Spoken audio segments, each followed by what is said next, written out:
is one of the most sought-after sopranos on the planet. South African singer Pretty Yende has appeared in major productions across the world, and she's currently here in Paris to perform La Traviata, Verdi's seminal masterpiece, at the prestigious Opéra Garnier. And she is our guest today. Thank you so much for being on the show. It is such an honor to have you here. Now, in La Traviata, you play the lead character, Violetta, a Parisian courtesan. This is a role that you have been offered many times in your career. Up until now, you've always refused the role. What made you want to accept it this time? It felt like it was just the right time to be able to dip my feet on it, because it's really an iconic role and a role that I understood from early on, even if it was on my bucket list, that it's those kinds of roles that you can't do not too early, not too late. You just have to know the right time to be able to take the risk, because it is demanding, not only vocally and technically, but emotionally. I felt that there was some sort of maturity that I needed. And thankfully, even with my young career, I had the experience of singing Lucia di la Memoire, who's the exact extreme, also emotionally and technically wise. So in a sense, she prepared me to say, okay, I can try my first Violetta. You can dive into Violetta. Now, it's the Austrian director Simon Stone who is behind this very modern staging of La Traviata. There are kebab shops, smartphones, social media addiction. It's quite a digital revolution that we see on stage. What drew you to this very 2.0 interpretation of La Traviata? I think more than being drawn to it, it's been always such a great experience to be part of something new in an intelligent way, because I truly believe that stories are told in many ways, and Simon found an incredibly authentic, to the score and yet relatable way of telling Violetta. Who would Violetta be in our time? And so I was truly, truly excited to be part of it and to have me as the inspiration, because that's what he said, that I was the inspiration for the whole vision of it. And so it's been quite exciting to be the inspiration in a sense. Well, let's take a look at that inspiration with a clip from La Traviata. Take a look.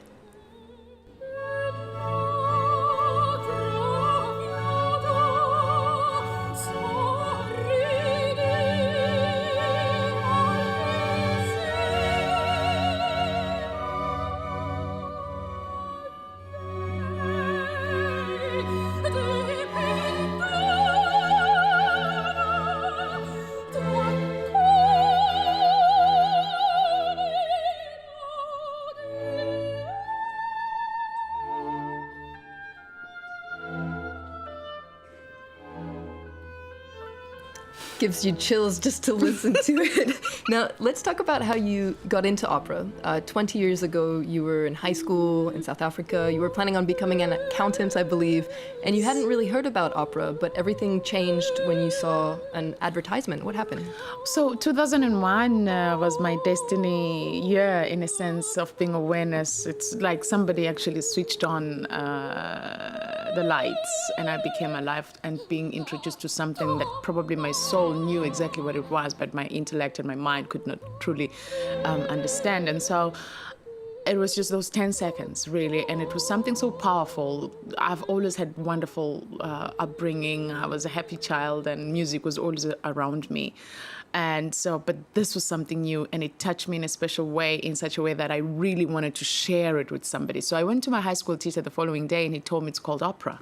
I didn't even know it had a name. And when he told me that it's called opera, I said to him, "Is it humanly possible?" At 16, it really sounded something supernatural. And so when he said, "Yes, it is humanly possible," I said to him, I actually demanded. I said, "You must teach me." And that's where it all began. And you went on to have this incredible career. You've really reached a level, a stratosphere, where there are only a handful of singers. What does it take to reach the top like that? Mainly for me, more than anything, it was an unintentional, because I didn't want this. I wasn't striving for it. For me, it has always been the discovery of a gift that I just found, and I wanted to know how to use it in the best of ways and to learn this magic. How do you make people feel that? And so, in a sense, what we are experiencing right now is humbling for me, because I can't explain it. If people ask me, how do you do it? I can only think of the basics of hard working and dedication and constant never giving up and constant trying. Even when everyone else says don't try, I keep trying. Even when I fail and I fail again, and then I try again. Because there is truly that desire of sharing something that I felt when this music touched me. And the opportunities that keep coming onto me are really a great inspiration of saying that you are in the right path when you have people who trust your gift even before you are ready, before you can even truly realize it. I've had quite a few people who saw me then and saw something like this.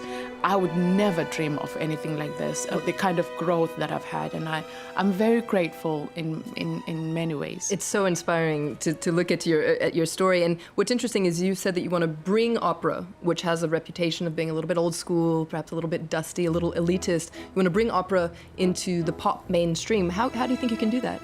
I think awareness is really something that's very important, and access. You know, as much as pop culture is so accessible on Prime TV, and it's like there in everybody's living rooms. And I think that opera deserves the same kind of awareness. And of course, education is also something that's very important, especially for young people, because we're really living in the times where people like Simon Stone are inspiring us to look even further of many ways of telling these wonderful stories so that we can relate to them more. And you saw the reaction of the young people who came to the rehearsals, that they could really relate to this production. And so I'm very grateful to be part of something so special. And there's also the question of diversity. You want to open opera up to people from diverse backgrounds. And earlier this year, you were performing at the Met in New York City. You were performing the Filles du Régiment, and you incorporated clicks from the Zulu language. What message were you trying to send? I was really fortunate to have directors who allowed me to go deeper than expected.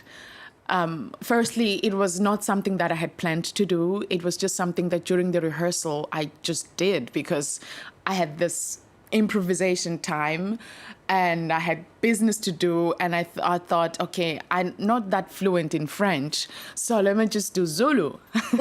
And that's how it was born, and they loved it and they trusted it. And so when you have directors who have such incredible flexibility of allowing you to have that role be your own in a sense, and that kind of production was able to do that. And so I was given an opportunity to bring not only my voice, who is my being, but literally bring all of me.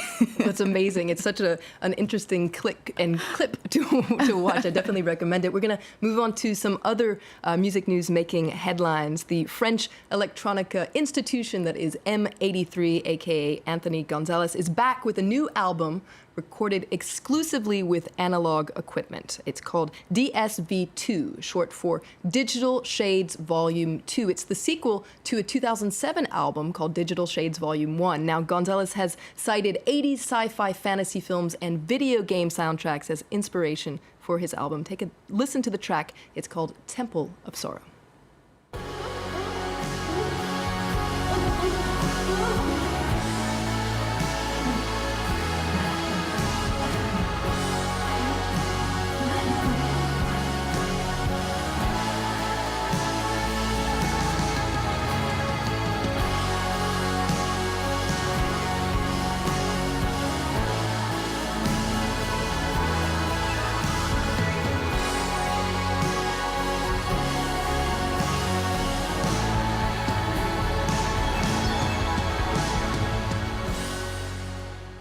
Moving on to something completely different, 20 years after releasing the multi-platinum Enema of the State, one of the most iconic alternative albums of the 90s, Blink-182 are back with a new record. It's called 9.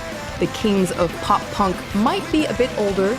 Their songs are harder, faster, louder, and still revved up in teenage angst. And you can hear that on the punk slapper generational divide, I must say. Now, Pretty, I have a question for you. Yeah. You have said that if you weren't an opera singer, you would be a chef. But Yes. if you didn't sing opera, what kind of music would you sing? I think I'd sing jazz. It's one of the music that I truly enjoy when I don't have to work. I play at home when I'm home, wanting to switch off and not work. And so I play it when I cook, and I play it when yeah. When you maybe you'll have a career later down the line in jazz we can look forward to. Now we're going to end with some other music news. This is the Danish indie band. It's called Efterklang. Now they're back as well, 7 years after their last album. They're releasing a 5th album. It's called Altid Sammen, meaning always together. Now the band members have been keeping very busy during their break. They've been releasing music with different formations. They said they needed a break, but they're happy to be back with this new creative album. It's more instrumental and Baroque. If you're a fan, you will definitely like it. We're going to have to leave you with a track off that album. It's called Wie Underling. But first, I want to thank my guest. Thank you so much, Pretty, for being on the show today. Now, if you're in Paris in early 2020, you can check her out. She'll be at the Opéra Bastille this time with Manon from Jules Massenet. Oui. So we look forward to that. Please stay tuned to France 24. You can always head to our website for more arts and culture news. And stay tuned, more news is coming up right after this.